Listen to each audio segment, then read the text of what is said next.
আসসালামু আলাইকুম। আজকের বিশেষ সংবাদ বুলেটিনে আপনাদের স্বাগত। মধ্যপ্রাচ্যের পরিস্থিতি এখন এক চূড়ান্ত সন্ধিক্ষণে। গত ২ মাস ধরে চলা যুক্তরাষ্ট্র ও ইরানের মধ্যকার সরাসরি যুদ্ধ কি তবে থামতে চলেছে? আজ ওয়াশিংটন থেকে আসা প্রেসিডেন্ট ডোনাল্ড ট্রাম্পের একটি বার্তা বিশ্বজুড়ে নতুন আলোচনার জন্ম দিয়েছে। চলুন বিস্তারিত জেনে নেওয়া যাক। ইউএস ইরান যুদ্ধ ও হরমুজ প্রণালীর সংকট। লোহিত সাগর থেকে পারস্য উপসাগর পুরো এলাকা এখন রণক্ষেত্র। তবে আজ প্রেসিডেন্ট ট্রাম্প জানিয়েছেন ইরানের সাথে একটি শান্তি চুক্তিতে পৌঁছানোর দারুণ সম্ভাবনা তৈরি হয়েছে।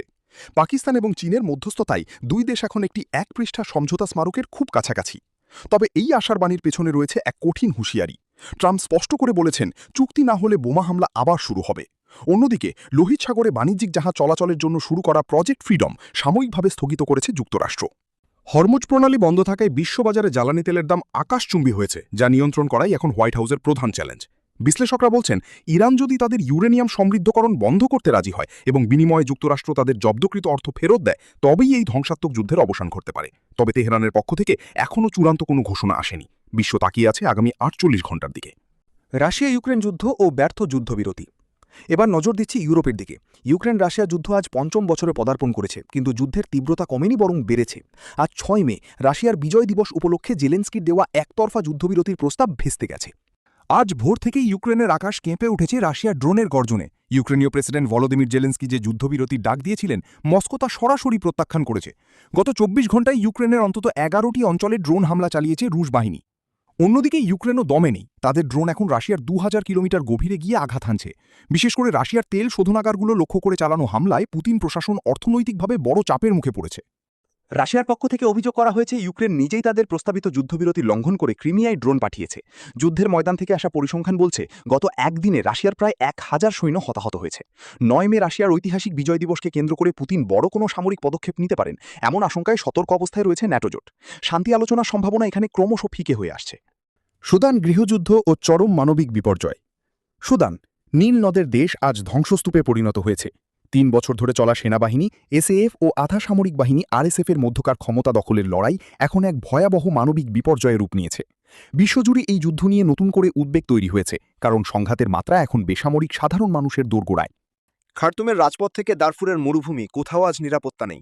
২০২৬ সালের মে মাসে এসে দেখা যাচ্ছে সুদান কার্যত ২ ভাগে বিভক্ত হয়ে পড়েছে। একদিকে জেনারেল আবদেল ফাত্তাহ আল বুরহানের নেতৃত্বাধীন সরকারি বাহিনী, অন্যদিকে মোহাম্মদ হামদান দাগালোর নেতৃত্বাধীন আরএসএফ। আজকের সর্বশেষ তথ্য অনুযায়ী দারফুর অঞ্চলে জাতিগত নিধনযজ্ঞের নতুন খবর পাওয়া গেছে। জাতিসংঘ জানিয়েছে গত ২৪ ঘণ্টায় হাজার হাজার মানুষ সীমান্ত পাড়ি দিয়ে প্রতিবেশী দেশ চাঁদে আশ্রয় নিয়েছে। যুদ্ধের কারণে দেশটির খাদ্য ব্যবস্থা সম্পূর্ণ ভেঙে পড়েছে। বর্তমানে সুদানের প্রায় ২ কোটি মানুষ তীব্র খাদ্য সংকটে ভুগছে, যাকে আন্তর্জাতিক সংস্থাগুলো চলতি শতাব্দীর বৃহত্তম দুর্ভিক্ষ বলে আখ্যা দিচ্ছে। সবচেয়ে উদ্বেগের বিষয় হল এই যুদ্ধে অত্যাধুনিক কামিকাজে ড্রোনের ব্যবহার বৃদ্ধি পেয়েছে, যা জনবহুল এলাকায় ব্যাপক প্রাণহানি ঘটাচ্ছে। তুরস্ক ও সংযুক্ত আরব আমিরাতের মতো আঞ্চলিক শক্তিগুলো পর্দার আড়ালে প্রভাব বিস্তারের চেষ্টা করায় শান্তি আলোচনা বারবার থমকে যাচ্ছে। আন্তর্জাতিক মহলের উদাসীনতা সুদানের এই সংকটকে আরও দীর্ঘায়িত করছে বলে মনে করছেন বিশ্লেষকরা। খার্তুমের ধোঁয়াটে আকাশ আজ এক অনিশ্চিত ভবিষ্যতের ইঙ্গিত দিচ্ছে। মিয়ানমার গৃহযুদ্ধ, জান্তা প্রধানের ক্ষমতা দখল ও প্রতিরোধের নতুন রূপ। দক্ষিণ পূর্ব এশিয়ার রক্তক্ষয়ী রণাঙ্গন এখন মিয়ানমার।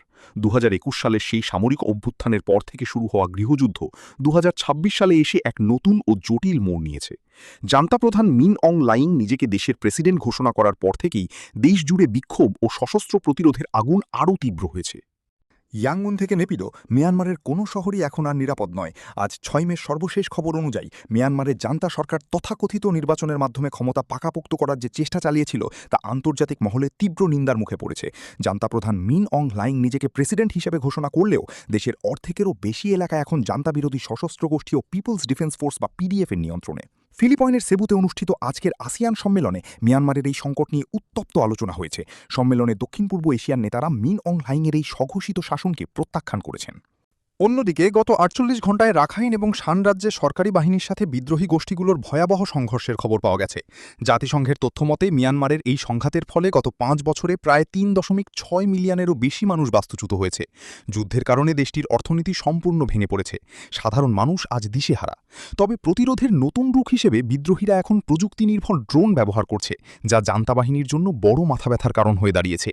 মিয়ানমারের এই রক্তক্ষয়ী বসন্ত কি তবে স্বাধীনতার সূর্য দেখাবে, নাকি সংঘাত আরও দীর্ঘায়িত হবে, সেটাই এখন বড় প্রশ্ন।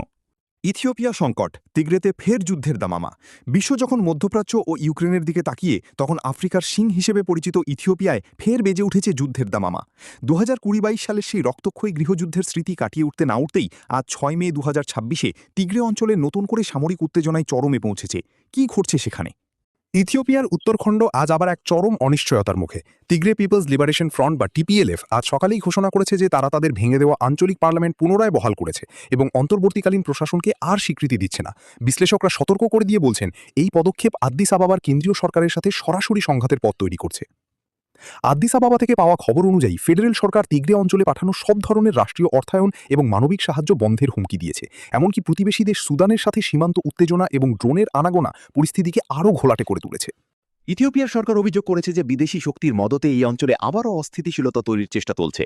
মানবাধিকার সংস্থাগুলো সতর্ক করেছে যে জুন মাসে প্রস্তাবিত জাতীয় নির্বাচনের আগে যদি এই সংঘাত না থামে, তবে উত্তর ইথিওপিয়ায় আবারও 2020 সালের মতো ভয়াবহ মানবিক বিপর্যয় এবং দুর্ভিক্ষ নেমে আসতে পারে।